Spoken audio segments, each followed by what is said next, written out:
দর্শক, এই মুহূর্তে আমরা দাঁড়িয়ে আছি ঢাকা ময়মনসিংহ মহাসড়কের আবদুল্লাপুর অংশে।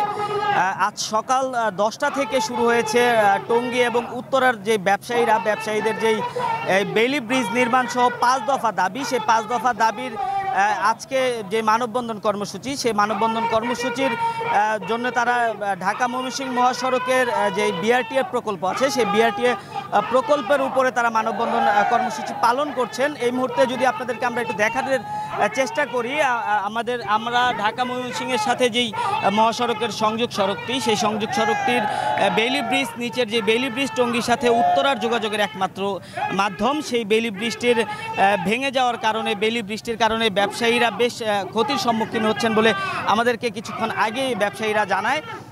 এই বৃষ্টির কারণে টঙ্গী বাজারের যেই স্থানীয় ব্যবসায়ীরা আছে, সেই ব্যবসায়ীরা যে পাইকারি মালামাল বিক্রি করতো, তাদের আসলে এই পাইকারি মালামালগুলো টঙ্গীর যেসব ব্যবসায়ীরা আছে, উত্তরার যেসব ব্যবসায়ীরা টঙ্গী থেকে এইসব মালামাল কিনে নিয়ে বিক্রি করতো, তারা টঙ্গীতে আসতে পারছে না এই বৃষ্টির কারণে।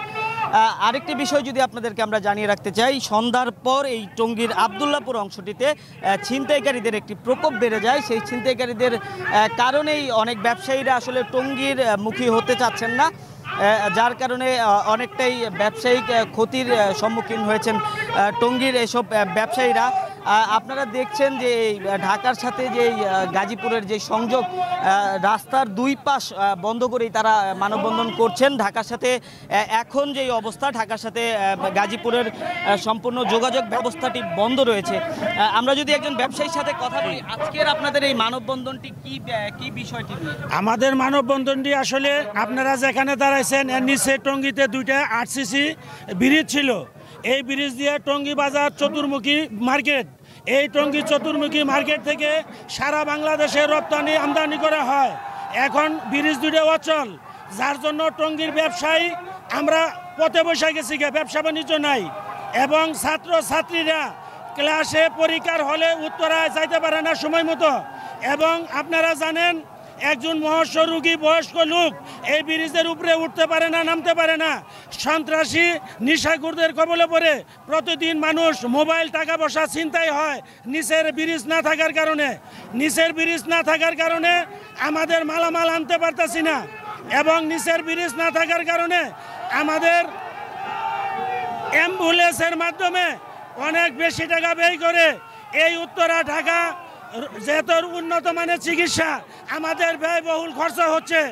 অতএব আপনারা জানেন, সারা বিশ্বের ভিতরে সর্বশ্রেষ্ঠ জায়গা হলো মক্কা এবং মদিনা।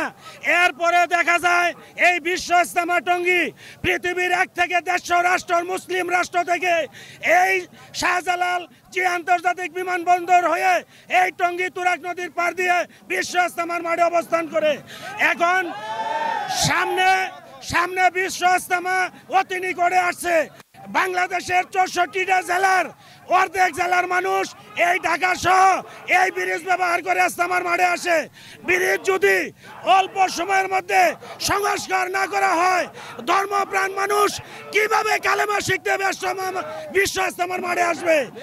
অতএব আমরা এই সরকারের কাছে আমাদের দাবি, 1 মাসের মধ্যে 2টা ব্রিজ আমাদের করে দিতে হবে।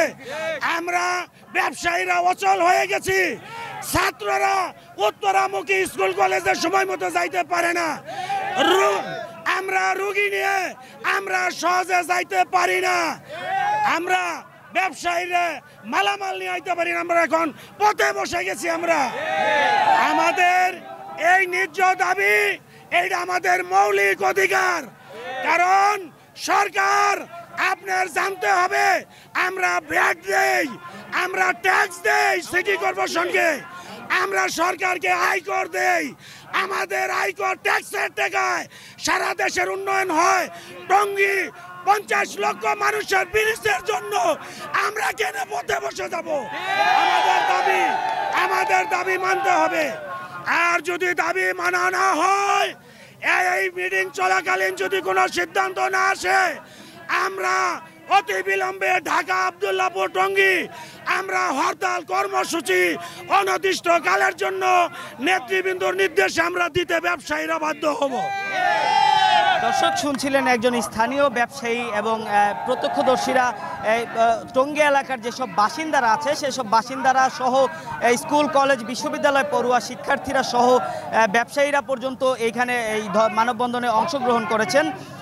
আপনাদেরকে যদি আরও একটু জানিয়ে রাখতে চাই, কিছুক্ষণের মধ্যেই এই টঙ্গীর এই ব্রিজে যে মানববন্ধনে এই 5 দফার যে কর্মসূচি সেই কর্মসূচি ঘোষণা করবেন। এই ছিল সর্বশেষ আমার কাছে আব্দুল্লাহপুর থেকে।